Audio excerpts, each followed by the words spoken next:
So, you're ready to dive into the world of Project Zomboid mods on the Steam Workshop.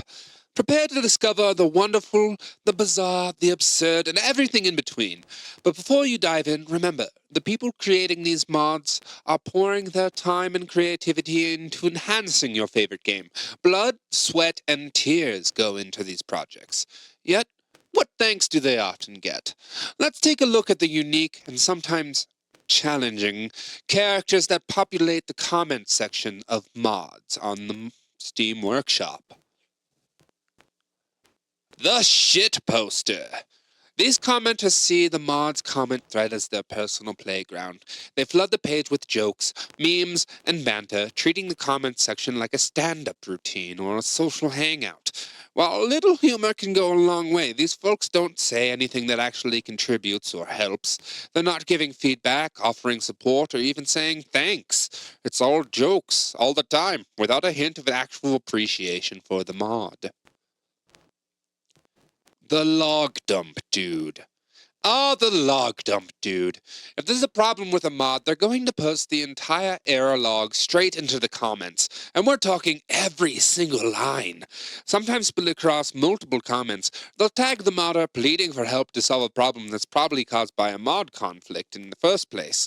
The Log Dump Dude might think they're being helpful, but they're more likely burying the mod creator in irrelevant information. Imagine asking for directions and receiving the entire history of Google Maps in response. That's the experience for modders with this kind of commenter. The Entitled Demander. Among the most common and exhausting types, this commenter approaches modding with the expectation of instant gratification. The entitled demander loves to make requests, complaints, and demands like it's their job. They'll ask for updates, fixes, even entire new features, immediately. If a mod isn't working perfectly, they're the first to complain, treating modders as if they're customer service reps instead of people making free content. They might not realize it, but they come off like loud, angry blobs of entitlement, expecting everything without giving anything in return. The Vague Reporter. Doesn't work. Please fix. Error. These are the calling cards of the Vague Reporter. They show up to complain, but give almost no information about what actually went wrong.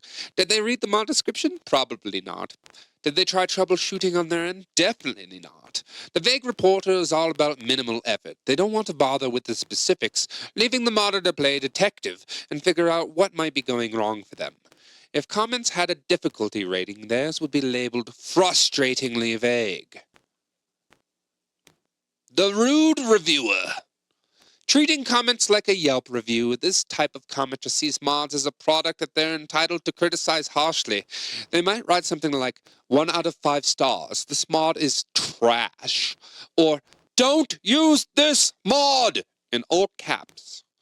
Some take it even further, leaving personal attacks and insults towards the modder in question. They act as if mods are some high-end product that they paid for, forgetting that these are passion projects offered for free. To a rude reviewer, every mod has to meet their exact standards, and anything less deserves a public thrashing. They're the picky eaters of the modding world, but with more attitude. And they should be ignored. The Idea Guy. Every modder's favorite dreamer, the Idea Guy shows up full of wild and impractical suggestions, expecting the modder to take on their vision immediately.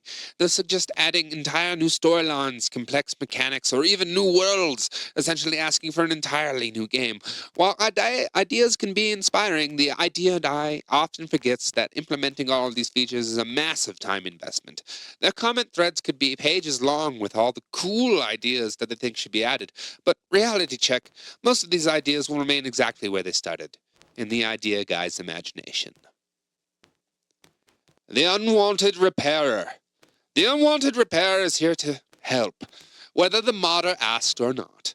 They find an issue, they'll offer to fix it themselves, often with a side of snark. They'll comment on how janky the mod is, and sometimes imply that the creator isn't skilled enough to solve it. The Unwanted Repairer positions themselves as the hero, swooping in to save the day, all the while subtly belittling the original modder's hard work. Instead of appreciating the mod, they focus on showing off their expertise, sometimes acting like they know better than the person who actually made it. The mod packer. The mod packer is polite but persistent. They like the mod so much that they want to take it, tweak it, and repackage it as their own. They usually ask the mod creator for permission, which is nice, but still a bit frustrating.